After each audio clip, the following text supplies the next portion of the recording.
Hello. Hindi, kwentuhan muna tayo kasi parang tapos na yata kami. Ang bilis lang eh. No? Itong pasada lang. Regarding sa ano, balik tayo doon sa mga ka-musician na ito para address ko sa mga ka-musician. Yung tinatawag natin ano gratuity yung tips, yung binibigay ng mga customer natin. Alam nyo,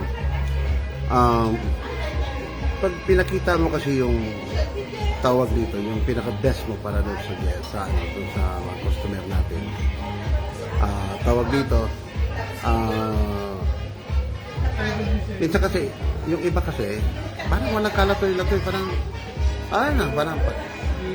nakatugtog lang, tapos bayaran mo na, uwi na. Ganun. Pero alam nyo, eto sabihin ko din, ang sikreto, ibigay mo yung best.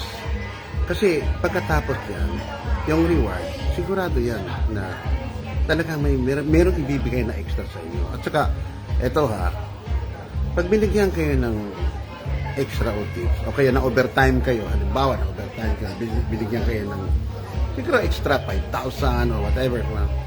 Magbigay naman kayo sa mga waiter o sa mga kasamahan nyo dun sa trabaho. Kasi hindi lang kayo ang na-overtime, pati din sila.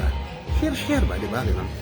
Alam nyo minsan, yung mga customer na parang tahimik lang na na tawag dito, parang, pero natutuwa deep inside. Alam nyo, yun ang pinaka-the best Yun ang magbibigay talaga ng akalain mo, hindi mo akalain na yun ang kalaki. Kaya sa akin nangyari sa akin, siguro last year yata yun. Meron isang customer, kaibigan ko na rin siya. In-invite niya ako sa Bulacan. Sabi niya, Alan, ano tayo? Punta ka dito sa Bulacan kasi gusto ko naman marinig ka ng mga kamag-anak ko So, sige sir.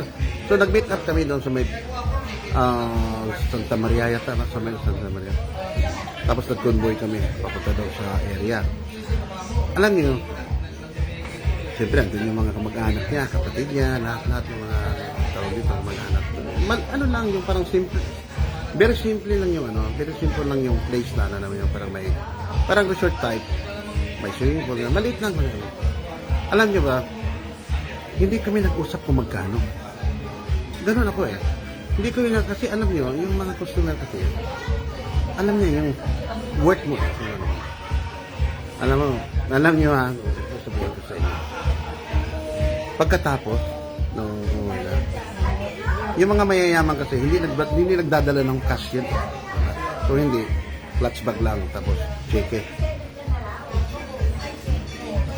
Alam niyo, unbelievable.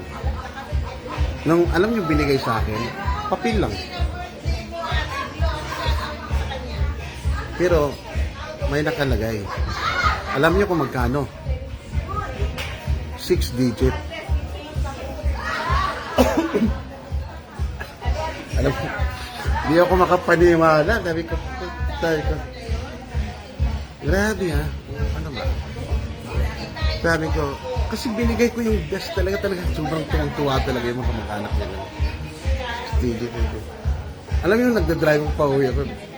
Laki ng tawa ko, parang minsan natatawa ko sa sarili ko. God is good, parang gano'n. Kaya nga alam nyo, gawin natin yung best para sa ating mga client para matuwa. Pero yung ano na yun, tagal na yun, naubos na nga baka sabihin, balata naman din, Alan. Wala na, binili ko na ng speaker So, yun ang tips ko na ibibigay sa inyo. Kagaya ngayon, tapos na, si Doktora Crisostomo. Napakagaling na doktor ito. Very well-known dito sa Manila. Best na doktor. So, regular. Hindi na kami nag-uusap kung magkano ito. Sa kusa na yung ibibigay sa akin.